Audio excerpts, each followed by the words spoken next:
Sa video na ito ay pag-uusapan po natin ang isa sa mga pinag-uusapang altcoins ngayon, si XRP, at ang napaka-explosive na prediction tungkol sa kanya. Ayon po sa isang kilalang crypto analyst na si Egra Crypto, ay posibleng umabot si XRP sa presyo na $30. Pero teka, hindi lang ito basta prediction na hinugot sa hangin. May matibay po siyang basihan at ipapakita rin natin ang step-by-step roadmap para malaman kung kailan ang tamang panahon para mag-take profit. Kaya yan po ang siyang ating pag-uusapan sa video na ito, pero bago po tayo magpatuloy ay pakibasa na lamang po muna ang disclaimer dito po sa ibaba ng ating screen. Yan, ano nga ba ang ibig sabihin ng just do it pattern ni XRP? Ayon kay Egra Crypto ay may tinatawag siyang just do it pattern sa 2-week chart ni XRP. Mukha raw itong Nike swoosh at nagsimula pa ito noong bumagsak sa XRP mula po sa presyo nito na $3.80 noong January 2018. Mula dito ay dumiretso po pababa si XRP at umabot sa sobrang baba na 0.10 nitong taong 2020. Ayan. Pero simula noon ay dahan-dahan na siyang umaangat. Para itong tinatahak na recovery path na ngayon ay nasa paligid na ng presyong $3. Ang pattern na ito ay nagpapakita po ng unti-unting pagbabalik ni XRP sa kanyang dating glory days. Ayan. Ngayon ay bakit hindi dapat maghintay ng exact target tulad po ng $17, $20, $27 or $50? Sa kabila ng bullish na projection na posibleng umabot sa XRP sa presyong $30, pinaalalahanan ni Egrag ang mga traders na huwag maghintay ng eksaktong presyo bago magbenta. Ibig sabihin ay kung plano mo talagang kumita, mas maganda raw ang gumamit ng dollar sell average strategy. Ayan, uulitin ko. Dollar sell average strategy. Ano ba ito? Ayan, ano ba ito? Sa halip na magbenta lahat sa isang presyo, ay hatiin mo ang pagbenta sa iba't ibang levels habang paakyat ang presyo. Dahil ayon sa kanya, kahit gaano ka katalino ay wala pa ring makakapagsabi ng eksaktong tuktok or peak ng market. Kung hihintayin mo ang pinakamataas na presyo ay baka ma-miss mo pa ang buong opportunity. Ngayon ay ano po ang tatlong profit-taking zones ni XRP? Ibinahagi po ni Egrag ang tatlong profit-taking zones na pwede pong sundan ng mga traders. Una, ang tinatawag niyang most sell-off zone ay nasa pagitan po ng $4 to $6. Ayan.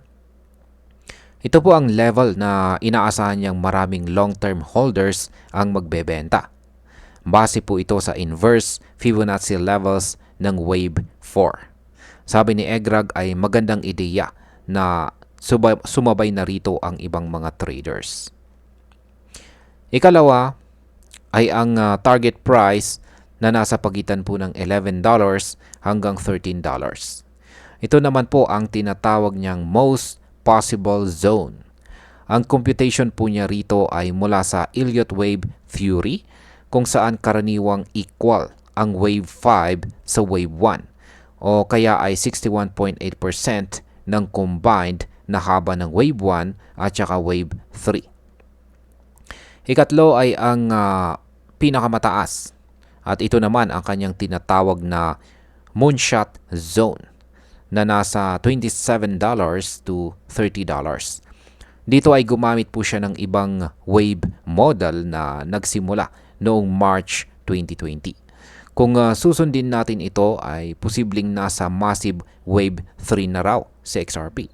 Ang target price na $30 ay galing po sa 1,750% increase mula sa previous wave movement. Ngayon ay bakit po napakahalaga ng timing sa pagbenta ng crypto tulad ni XRP? Para kay Egrag ay napakahalaga po talaga ng tamang timing. Maraming tao raw kasama na siya ang naipit sa hype at hindi nakalabas sa tamang oras. Minsan hindi mo na kailangang maging pinakamatalino para kumita. Kailangan mo lang matutong magbasa ng pattern, matuto sa nakaraan at kumilos sa tamang oras. Ang market ay parang dagat. Hindi mo siya makukontrol, pero pwede mong sakyan ang alon. Kung maghihintay ka ng perpektong alon, baka huli na ang lahat. Ngayon ay ano po ang dapat nating iwasan bilang mga Pinoy investor sa pag-hold kay XRP? Ang isa pang pagkakamali na dapat nating iwasan ay ang sobrang pagtiwala na aabot sa XRP sa all-time high bago tayo kumilos. Minsan ay nagiging emosyonal ang mga Pinoy investors or tayong mga Pinoy investors. Lalo na kung nakikita nating umaangat si XRP. Pero tandaan natin na hindi po sapat ang hype. Mas malaga ang exit strategy kaysa sa entry. Kahit nakabili ka ng mura pero hindi ka naman nakabenta sa tamang presyo, baka wala ring saysay ang buong investment mo. At para po sa atin bilang mga Pinoy crypto enthusiast, ang roadmap na ito ay parang gabay na makakatulong sa atin kung paano natin mapapakinabangan sa XRP. Ang mga levels na binanggit ni Egrag ay maaaring magsilbing benchmark para sa ating mga selling decisions. Hindi ibig sabihin nito na kailangan mong sundin lahat, pero maganda itong basihan para hindi po tayo basta-basta pumasok o lumabas sa market ng walang plano.